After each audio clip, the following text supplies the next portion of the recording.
Hello friends, मैं आप सभी का हार्दिक स्वागत करता हूं इस यूट्यूब चैनल में।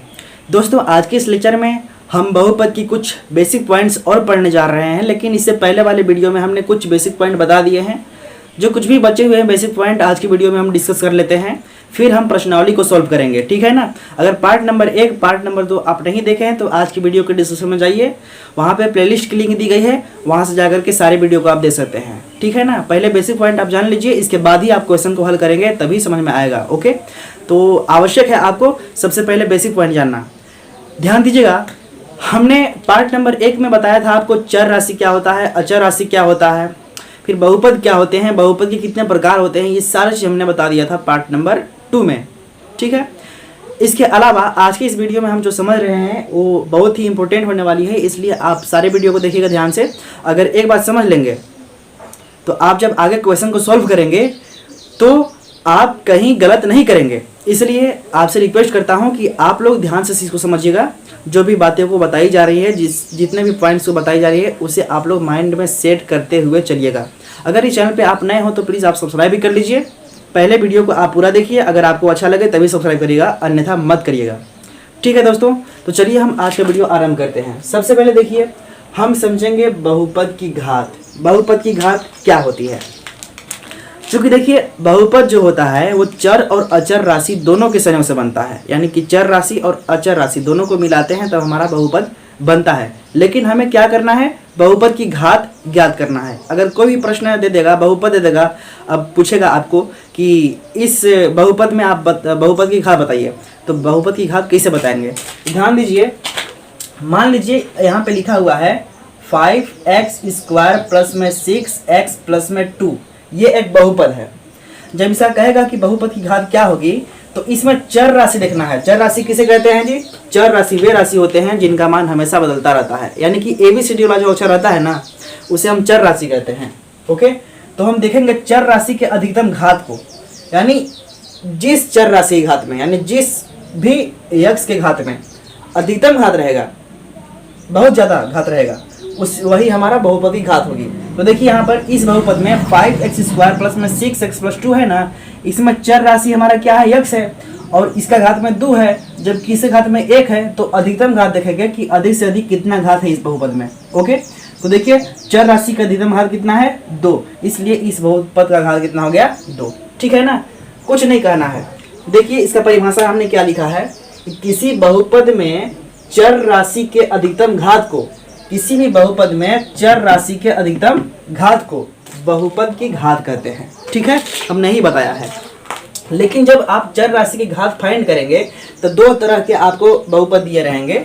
ध्यान दीजिएगा, अगर दो तरह के आपको बहुपद दिए रहेंगे, पहला दिया रहेगा एक चर में बहुपद, दूसरा 2 या अधिक चरों में बहुपद।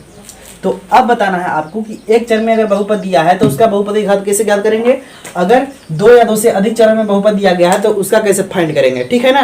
ध्यान से समझिएगा एक एक पॉइंट को। अगर कह दिया आपको कि एक चर में बहुपद दिया गया है, इसका बहुपद का घात बताइए। मान लीजिए 5x² प्लस 9x प्लस में 6, ये एक बहुपद है। इसमें कहा है कि एक चर में बहुपद। एक चर में बहुपद का मतलब है कि अगर यहाँ पे x प्रयोग हुआ है तो यहाँ भी x ही प्रयोग होगा, इसके अलावा कोई और नहीं होगा। यानी कि एक ही तो संख्या रहना चाहिए, यानी एक ही तो चर राशि होना चाहिए। अगर यहाँ पर x है तो यहाँ पे x ही होना चाहिए, तो इसको बोलेंगे हम एक चर में बहुपद है। यहाँ पर रखेंगे अगर 5y³ प्लस 6y² प्लस में 2y प्लस 6 लिखा हुआ है, तो देखिए यहाँ पर y है तो यहाँ भी y है, वहाँ y है तो यहाँ भी y है ना, यानी कि सब सेम रहे, यहाँ भी y, वहाँ भी y, वहाँ y, यानी चर राशि में एक ही तो प्रयोग हुआ है ना जी, खाली y, तो कहेंगे कि ये एक चर में बहुपद है। ओके, अगर हम कहें जैसे कह देते हैं कि 50x² प्लस में 6x प्लस 2, इसमें देखिए यहाँ पे x है, यहाँ पे x है, दोनों सेम है ना, तो इसको बोलेंगे हम एक चर में बहुपद, क्योंकि चर राशि इसमें एक ही तो प्रयोग हुआ है, इसीलिए इसे हम क्या बोलेंगे? एक चर में बहुपद। अब 2 या 2 से अधिक चर में बहुपद कैसे, किसको समझेंगे हम? अगर कहा जाए 5x² y² plus 2xy plus 2 जो है ना, इस तरह के जिस देगा तो ये 2 या 2 से अधिक चरों में बहुपद है। क्योंकि देखिए इसमें x भी प्रयोग हुआ है और y भी प्रयोग किया गया है। इसमें x भी प्रयोग किया गया है, इसमें y भी प्रयोग किया गया है। तो देखिए इसमें कितना चर हो गया, दो ठो ना, एक ठो x चर हो गया, एक ठो y। इसमें चर की संख्या कितना है, दो, ठीक है ना। तो इसे कहेंगे हम कि दो चर में बहुपद है। ओके, अगर हम कहें 6xy+2 ना, ये भी हमारा दो चर में बहुपद है क्योंकि यहाँ पर x और y दोनों आया है। अगर अकेला रहता केवल x, ठीक है, कहीं भी खाली x रहता तब कहते हैं कि एक चर में बहुपद है, लेकिन x के साथ y भी है, यानी कि दो ठो चर यहाँ पर प्रयोग किया गया है, ठीक है ना। इतनी बात समझ में आ गई होगी। अब चूंकि हम तो समझ गए कि एक चर में बहुपद कैसा रहता है और दो चर में बहुपद कैसा रहता है, लेकिन हमें क्या करना है, बहुपद की घात फाइंड करना है। बहुपद तो लिख दिया गया, लेकिन इसका घात कैसे बताएंगे। अगर एक चर में बहुपद रहेगा इस तरह के बहुपद, तो इसका अधिकतम घात देखेंगे। इसमें जो चर राशि रहेगा उसका अधिकतम घात, यानी कि अधिक से अधिक घात किसमें है, ठीक है, तो वही उसका बहुपद की घात होगा। तो देखिए 5x² + 9x + 6 है ना, अगर कहेगा इस बहुपद की घात बताइए, तो आप लिखेंगे इस बहुपद का घात 2 है, क्योंकि जो चर राशि है इसके अधिकतम घात कितना है, 2 है, इसलिए इसका घात कितना होगा, 2। इस बहुपद की घात 2 है, ठीक है। इसमें देखो इस बहुपद का घात कितना होगा, अधिकतम घात देखना है जी। यहाँ पे देखो चर राशि है ना, इसके अधिकतम घात 3 है, इसमें 2 है, इसमें 1 है, तो देखना है कि किसमें अधिक से अधिक है, तो इसमें अधिक है, यानी चर राशि के अधिकतम घात यहाँ पर 3 है, यानी कि इस बहुपद का घात कितना हो गया, घात इसका 3 हो गया। 50x² प्लस में 6x + 2 है, इसका घात कितना होगा, इस बहुपद का घात बताइए, यानी कि चर राशि के अधिकतम घात देखेंगे। यहाँ पर देखिए x के घात में कितना है, 2 है ना, और यहाँ पे 1 है, तो 2 अधिक से अधिक जो होता है यही हमारा घात कहलाता है। समझे कि नहीं। ये रही एक चर वाला बहुपद का मतलब। इस तरह का अगर दिया जाएगा ना, इस तरह का अगर क्वेश्चन आएगा सवाल में आगे प्रश्नावली में, तो उस समय अगर कहा जाएगा बहुपद की घात फाइंड कीजिए, तो हम चर राशि के अधिकतम घात देखेंगे कि किसका अधिक घात है, जिसका अधिक घात रहेगा वही इसका इस बहुपद का घात कहलाएगा, ठीक है ना। तो बहुपद हमारा देखिए ये वाला है, तो इसका अधिकतम घात हमारा 3 है, इसलिए इसका इस बहुपद का घात कितना हो गया, घात 3 हो गया। अब समझिए यहाँ पर दो या अधिक चरों में बहुपद, मान लीजिए यहाँ पर दे दिया गया है 5x² y², ओके, + 2xy + 2 है। कहा जाएगा कि इस बहुपद का, ये जो बहुपद है इस बहुपद का आप घात बताइए। तो घात कैसे बताएंगे, ध्यान दीजिए, यहाँ पे कुछ नहीं करना है। हमारा चर राशि x भी है और चर राशि यहाँ पर y भी है, तो इन दोनों के घात को हम जोड़ के देखेंगे, ठीक है। इन दोनों के घात के जोड़ करके देखेंगे, इसका 2 है घात, इसका 2 है, तो 2 और 2 कितना हो गया, 4, ठीक है, यानी कि 2 और 2 4 हो गया।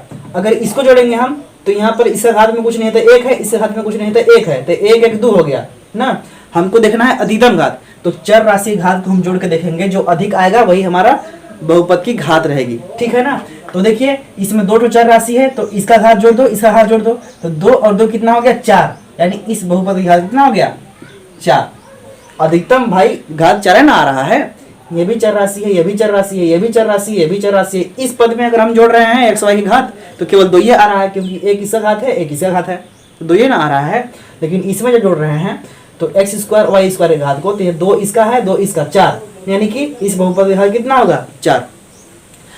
अब कहा जाए कि 6xy + 2 y + 3, अगर ये बहुपद दिया है, देखो 2 चर में है ना, ये जो बहुपद है 2 चर में है, क्योंकि इसमें x भी प्रयोग किया गया है, y भी प्रयोग किया गया है, इसलिए 2 चर में बहुपद है, ओके। और कहा जाएगा कि इसका बहुपद का घात बताइए, तो आप क्या करेंगे, इसमें दोनों चर राशि के आप घात को जोड़ेंगे। देखिए इसका घात कितना है, 1 है, इसका घात कितना है, 1 है, तो 1 1 कितना हो गया, 2 हो गया कि नहीं। तो इसका अधिकतम घात कितना हो गया, इस बहुपद की घात 2 हो गया, ठीक है, घात 2 हो गया, ठीक है ना। मान लीजिए अगर दे दिया जाए कि 8x³ y² + 6x² y² + 2xy + 3, देखिए ये भी एक बहुपद है। अब कहेगा इस बहुपद की आप घात बताइए। तो इसमें क्या करना है कि जो भी चर राशि प्रयोग किया गया है, x और y 2 चर राशि प्रयोग किया गया है ना, इन दोनों के घात को हम जोड़ के देखेंगे, यानी कि जिसका भी अधिक घात आ जाए वही कहेंगे हमारा बहुपद की वही घात हुआ। देखिए यहाँ पर x घात में यहाँ पर 3 है, एक्स घात में कितना है 2 है, तो इन सॉरी वाई घात में यहाँ पे 2 है, तो दोनों को जोड़ दीजिए। 3 और 2 कितना हो गया 5, इसको जोड़ने पर कितना आ गया 5, इससे घात को जोड़ो तो 2 और 2 कितना हो गया 4, इससे घात को जोड़ो तो 1 और 1 2, ठीक है ना। यानी कि बहुत कम है, ये थोड़ा सा उससे अधिक है, लेकिन ये बहुत ज्यादा अधिक है। कितना, एक्स घात में 3, एक्स घात में 2, यानी कितना, एक्स हाथ में 3 है, वाई हाथ में 2 है, तो 3 और 2 कितना हो गया 5, कितना 5 हो गया ना। यानी इस बहुपद की अधिकतम घात जो होता है वही हमारी घात कहलाती है। यानी कि इस बहुपद की घात कितना हो गया, घात 5 हो गया।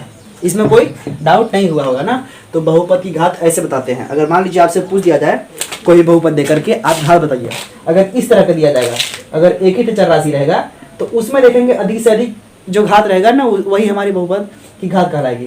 देखो 5x² + 9x + 6 है, इसमें जो चर राशि है हमारे x, इसका अधिकतम घात कितना है, अधिकतम घात 2 है, इसीलिए इस बहुपद का घात कितना हो गया 2। इसमें अधिकतम घात 3 है, इसलिए इसका घात 3 हो गया, इसमें 2 हो गया, ठीक है।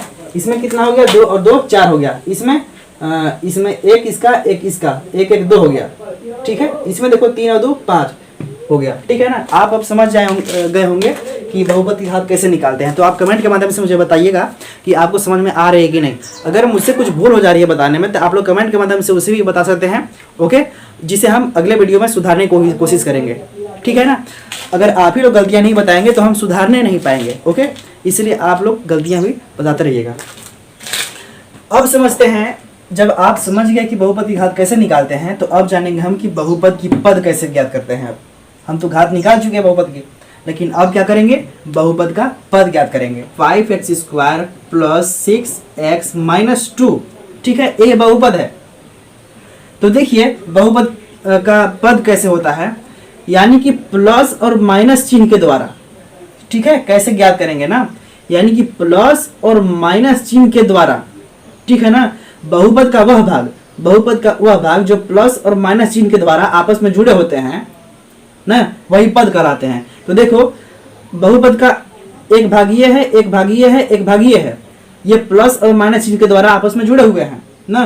तो इन्हीं भागों को हम बहुपद का पद कहते हैं। क्या चीज, जब भी बहुपद हमारा लिखा हुआ होगा तो बहुपद की एक वो ऐसी भाग जो प्लस और माइनस चिन्ह के द्वारा आपस में जुड़े होते हैं।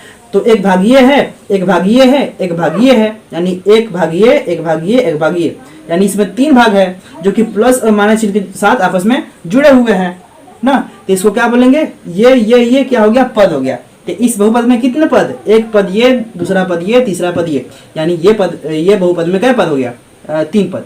तो बहुपद का पद आप लोग याद कर लेंगे ना। तो वही हम परिभाषा लिखे हैं कि किसी बहुपद के वे भाग, यानी किसी बहुपद के वे भाग, एक भाग ये है, एक भाग ये, एक भाग ये, जो प्लस या माइनस चिन्ह के साथ जुड़े रहते हैं, बहुपद का पद कहलाता है। तो वही कहे हैं ना, जो प्लस और माइनस चिन्ह के साथ जुड़े रहते हैं वही हमारा बहुपद का पद कहलाता है, ठीक है। यानी कि अगर कह देगा इस बहुपद में कितने पद हैं, तो आप प्लस और माइनस के जो सामने है सटा हुआ, जो एक पद ये, दूसरा पद ये, तीसरा पद ये, इन सबको हम क्या कहेंगे, पद कहेंगे, ठीक है ना। तो इसमें कितने पद हैं, कह देगा कि इसमें पद छांटिए कितने पद हैं, तो आप लोग ये बताइएगा, पहला पद ये, दूसरा पद ये, तीसरा पद ये। इसमें देखो पहला पद, दूसरा पद, तीसरा पद, चौथा पद। इसमें पहला पद, दूसरा पद, तीसरा पद। इसमें पहला पद, दूसरा पद, तीसरा पद। इसमें देखो पहला दूसरा तीसरा, पहला दूसरा तीसरा, चौथा। इसमें 4 पद है ना, पहला दूसरा तीसरा चौथा। इसमें पहला दूसरा तीसरा, ठीक है ना। आपको समझ में आ गई होगी ना। अब समझते हैं बहुपद की मानक रूप किसे कहते हैं। बहुपद का मानक रूप, देखिए हम लोग बेसिकली बहुपद को जो लिखते हैं ना, पहले देखिए बड़ा घात लिखते हैं, फिर उससे छोटा घात, ठीक है, फिर उससे छोटा घात, फिर उससे छोटा घात, यानी इस क्रम में, यानी आरोही क्रम में लिखना या अवरोही क्रम में लिखना, यानी घातों के आरोही क्रम में और अवरोही क्रम में लिखना ही बहुपद का मानक रूप कहलाता है, ठीक है। यानी कि किसी बहुपद को उसके घातों के आरोही या अवरोही क्रम में लिखना ही बहुपद का मानक रूप कहलाता है। मान लीजिए हमको दे दिया जाए 5x² प्लस में 2x³ प्लस 7x के घात में मान लीजिए कि यहाँ पर 9 लिख दिया, प्लस 2x प्लस 3 है। कहेगा कि इसको मानक रूप में लिखिए। ये हमारा जो बहुपद है इसको मानक रूप में लिखना है। क्या चीज, बहुपद का मानक रूप में लिखना है। तो हम क्या करेंगे, या तो इसे आप आरोही क्रम के रूप में लिख दो घातों के बढ़ते हुए क्रम के रूप में या अवरोही या घातों के घटते हुए क्रम के रूप में लिखिए। यहाँ पे हम घातों के घटते हुए क्रम के रूप में लिखा गया है, घातों के घटते हुए क्रम में। पहले 2 घात का है, इसके बाद इससे कम 1 घात का, इसके बाद है ये नहीं है, ठीक है ना। तो उसी तरह से या इसको आप घातों के घटते क्रम में लिखो या घातों के बढ़ते क्रम में लिखो, तो उसी को हम बोलेंगे बहुपद का मानक रूप। तो अब कह दिया सवाल कि 5x² प्लस में 2x³ प्लस 7x के 9 और प्लस में 2x प्लस 3 है, इसका आप मानक रूप में लिखिए। तो हम क्या करेंगे, अगर आप मानक रूप में लिखना चाह रहे हो तो इसको क्या करो, सबसे बड़ा वाला जो अति है घात उसको हम पहले लिखेंगे। तो देखो 7x घात में 9 है, इसको 7x घात में 9 पहले लिखो, इसके बाद इससे कम वाला, इसके बाद 3 है ना ये वाला, प्लस 2x³ प्लस इससे कम क्या हो गया ये वाला 5x², इससे कम क्या हो गया 2x, फिर 3। यानी देखो इसको घटते हुए क्रम में हमने लिखा है, घात में घटते हुए क्रम में, ये भी हमारा क्या हो गया मानक रूप में लिखा गया बहुपद। चाहो तो इसको बहुपद के बढ़ते हुए क्रम में लिख सकते हो। बढ़ते हुए क्रम का मतलब पहले 3 लिखो, फिर इससे बढ़ते हुए क्रम में 2x लिखो, फिर इससे बढ़ते हुए क्रम में 5x² लिख सकते हो, फिर इससे बढ़ते हुए क्रम में 2x³ लिख सकते हो, प्लस में इससे बढ़ते हुए क्रम में 7x⁹ ऐसा लिख सकते हो, ठीक है ना। यानी कि बहुपद को उसके घातों के आधार पर उसके आरोही क्रम में या अवरोही क्रम में जो लिखना ही होता है, क्या क्या होता है बहुपद का मानक रूप, ठीक है। ये बात आपको समझ में आई कि नहीं, आप लोग कमेंट के माध्यम से बताइए। चैनल पे नए हो तो सब्सक्राइब जरूर कर लीजिएगा, ओके। अब समझते हैं बहुपद का शून्यक। क्या हमने पढ़ लिया है बहुपद का घात कैसे ज्ञात करते हैं, बहुपद का पद कैसे ज्ञात करते हैं, बहुपद के मानक रूप कैसे लिखते हैं, ये भी। अब समझते हैं बहुपद का शून्यक, ओके। बहुपद का शून्यक किसे कहते हैं। देखिए जो बहुपद होता है ना, उसमें देखो बहुपद जो होता है चर और अचर दोनों राशि से मिलकर बना होता है। चर राशि किसे कहते हैं, x y जो z वाला होता है ABCD वाला अक्षर, उसको चर राशि कहेंगे। लेकिन अचर किसे कहेंगे, जो गिनती वाला अक्षर रहेगा। जैसे 5 हो गया x² प्लस में 9x प्लस 6 है ना, इसमें जो 5 है एक अचर राशि है, 5 एक अचर राशि है, इसका मान कहीं बदलता नहीं है। अगर ये 5 है तो इसे 5 कहेंगे, 6 नहीं कह सकते। लेकिन जो x है इसको चर राशि कहेंगे, इसका मान बदलता रहता है। अगर इसका मान निकालेंगे आप इसको हल करके, तो x के मान कुछ मान लीजिए कभी 5 आ सकता है, कभी 6 आ सकता है, कभी 7 आ सकता है। तो वही ना, चर और अचर राशि तो आपको जन्मे करते हैं। भाग नंबर 2 देख लीजिएगा, वहाँ पे क्लियर किए हैं सब बातें, ठीक है। तो बहुपद का शून्य किसे कहते हैं, कोई भी बहुपद दिया रहेगा, ठीक है, उसमें x का मान जो आता है वही हमारा बहुपद का शून्य कहलाता है। यानी किसी भी बहुपद में जो x का यानी चर राशि के मान ज्ञात करना ही बहुपद कहलाता है, ठीक है। या एक और इसको अपने तरफ से कह सकते हैं, एक और भी तरीके से कह सकते हैं कि बहुपद का वह मान लो कि इसका मान निकाल लिए हैं, तो बहुपद का वह मान जो निकल गया मान ना, उसके बारे में बात कर रहे हैं कि बहुपद की वह मान जिस मान को इस बहुपद में रखने पर पूरे बहुपद का मान शून्य हो जाए, उसको बहुपद का शून्य बोलते हैं। शून्य का मतलब कि बहुपद का ऐसा मान जिसको बहुपद में रखने के बाद पूरा के पूरा मान शून्य हो जाए, उसको हम बोलेंगे बहुपद का शून्यक। यहाँ पे ध्यान दो, बहुपद का शून्यक ना, तो हमने लिखा है कि बहुपद में उपस्थित चर राशि का ऐसा मान जिसको बहुपद में रखने पर पूरे पद का मान शून्य हो जाए, उसे बहुपद का शून्य कहते हैं। क्या चीज बहुपद का शून्य, देखते हैं उदाहरण। मान लीजिए कि एक बहुपद हमने लिखा है कि x प्लस 3, ये एक हमारा क्या है बहुपद। इसमें चर राशि का मान निकालना ही क्या होता है, चर राशि का मान जो निकलेगा वही हमारा क्या होता है, इसका शून्यक।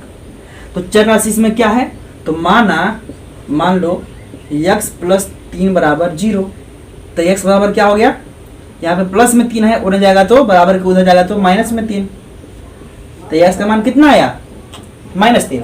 यानी इस जो चर राशि का मान आया -3 आया कि नहीं, इसका मान -3 आया ना।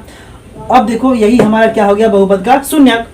लेकिन एक और तरीका हम बताए हैं इसका परिभाषा कि बहुपद का वह मान, यानी इस बहुपद का वह मान जिसको इस बहुपद में रखने पर पूरे का मान शून्य हो जाए, उसको हम बोलेंगे कि बहुपद का शून्यक है। जैसे x प्लस 3 का मान हम निकाले नहीं, इतना -3 आया है। अब इसको इसमें रख के देख लो, अगर 0 हो जा रहा है बहुपद, तब हम कहेंगे कि ये बहुपद का शून्यक है। जैसे x प्लस 3 है ना, इसमें क्या रखना है, x जहाँ पर -3, तो x जहाँ पर रख दो -3, और ये प्लस 3 पहले सही है, तो -3 प्लस में 3 है, तो ये तो कट जाएगा, कट पिट के कितना आ गया 0। तो ये क्या हो गया -3 बहुपद का शून्यक। समझे कि नहीं?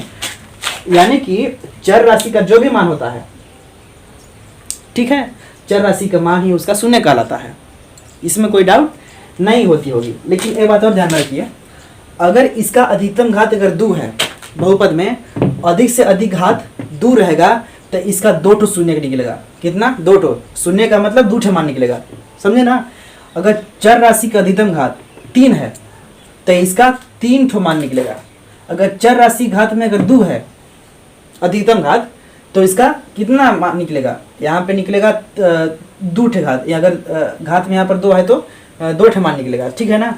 यानी कि जितना भी घात रहता है किसी भी बहुपद का जेठ घात, जैसे हम लिखे ना x चाहे 5x के घात में 6 प्लस में 7x प्लस 2 लिख दिए, इस बहुपद को लिखे हैं। तो इसमें जो चर राशि का मान आएगा, x का मान 6 ठो आएगा, क्योंकि अधिकतम घात कितना है? अधिकतम घात 6 है, इसलिए इसका 6 ठे मान आएगा। कितना? 6 ठो, यानी 6 ठो शून्य की इसका होगा। समझे कि नहीं? तो शून्य तो समझ गए ना किसे कहते हैं? शून्य का मतलब जो भी हमारा बहुपद दिया रहेगा उसका मान निकालेंगे हम, तो वही जो मान होता है ना उसी को शून्य बोलते हैं। और शून्य के बारे में तनिक ये चीज़ और बताए हैं कि जो मान आया है तुम्हारा, अगर उस मान को उस बहुपद में रखते हो तुम, तो बहुपद का मान अगर शून्य हो जा रहा है, 0 0, तो हम कहेंगे कि जो मान निकाल के उसमें रखे हैं वही मान उसका शून्य हो गया। ये चीज़ भी कह सकते हो। ठीक है ना? इसमें कोई ज़्यादा कुछ बड़ा चीज़ नहीं है। ठीक है? तो आज की वीडियो कैसी लगी आप लोग कमेंट के माध्यम से मुझे बताइए। जो भी बेसिक पॉइंट में कुछ चीज़ छूटे हुए हैं, ओके, वो चीज़ हम बताएंगे। लेकिन एक चीज़ और नोटिस कर लीजिए, थोड़ा सा छोटी चीज़ एक ठो छूट गया है, ध्यान दो। कहा जाएगा कि बहुपद के गुणांक क्या कीजिए। इसमें कहेगा, मान लो बहुपद दे दिया गया है, बहुपद का गुणांक अभी हेडिंग नहीं लिखवाए हैं, चाहो तो हेडिंग आप लिख सकते हो, बहुपद का गुणांक। क्या चीज़? बहुपद का गुणांक। ठीक है? गुणांक कैसे निकालेंगे? ठीक है? तो ध्यान दो, इसमें क्या होता है कि जो भी बहुपद दिया रहेगा, कह दिया कि इसमें x स्क्वायर का गुणांक ज्ञात कीजिए। क्या चीज? x स्क्वायर की गुणांक। यहाँ पे जो है ना जी 5x स्क्वायर प्लस में 9x प्लस में 6 है, तो इसमें कहेगा कि बहुपद जो दिया गया है इसमें x स्क्वायर का गुणांक ज्ञात कीजिए। यानी x स्क्वायर के गुणा में जो भी होगा, ठीक है, x स्क्वायर गुणा में जो भी रहेगा वही उसका गुणांक कहलाता है। तो इसमें x स्क्वायर का गुणांक कितना है? 5 है। कितना है? 5 है। अगर कह देगा कि इस बहुपद में x का गुणांक ज्ञात कीजिए, x का गुणांक ज्ञात कीजिए, तो x के गुणा में जो भी रहेगा चिन्ह के साथ, लेकिन अगर प्लस में यहाँ पर माइनस में होता ना, जैसे माइनस में 9 है, माइनस में 9 लिख दिए, तो कहता है कि x का गुणांक बताइए इसमें, तो x के गुणा में क्या है? -9 है, तो इसमें x का गुणांक कितना हो गया? -9। ठीक है? अगर इसमें देखा जाए, इसमें x स्क्वायर गुणांक कितना है? 50 है। इसमें x का गुणांक कितना है? 6 है। इसमें y का गुणांक 2 है। इसमें y स्क्वायर का गुणांक 6 है। इसमें y क्यू का गुणांक 5 है। ठीक है? इसमें x का गुणांक -9 है। इसमें x स्क्वायर का गुणांक 5 है। इसमें देखो, यानी कि इसमें देखो x के घात में 6 है, इसमें इसका गुणांक कितना है? 5 है। ठीक है? इसमें 7 है, इसमें 2 है। वही चीज ना, यानी कि जब भी किसी भी बहुपद का गुणांक पूछ दिया जाता है तो आप देखिएगा चर राशि जो होता है, यानी ABCD वाला अक्षर, ठीक है, ABCD वाला अक्षर, उसके साथ किस संख्या का गुणा किया गया है, जिसका भी गुणा किया जा रहा हो वही उसका गुणांक कहलाता है। इसमें कोई डाउट नहीं हुआ होगा ना? तो आज का वीडियो कैसी लगी आप लोग कमेंट के माध्यम से बताइएगा। अगर चैनल पर नए हो तो प्लीज़ सब्सक्राइब कर लीजिए। हम नेक्स्ट वीडियो में मिलते हैं। उसकी जो लिंक है आज की वीडियो के डिस्क्रिप्शन में दिया गया है, प्लेलिस्ट का लिंक पूरे इस बहुपद का, ठीक है ना? इसीलिए आप एक भी वीडियो मिस मत करिएगा। अगर वीडियो को अभी हमने शुरुआत किया है ना, तो अभी थोड़ा सा टाइम लगेगा वीडियो अपलोड करने में। हम रेगुलर वीडियो अपलोड कर रहे हैं, हम चाह रहे हैं कि प्रतिदिन आपको वीडियो मिले, ठीक है? तो यही आशा और उम्मीद के साथ हम आपसे विदा लेते हैं कि आप लोग चैनल को सब्सक्राइब करिए और हमसे जुड़िए, और मैं कोशिश करूँगा कि आपको बेहतरीन वीडियो प्रोवाइड हो सके। तब तक के लिए आप अपना ख्याल रखिए। धन्यवाद।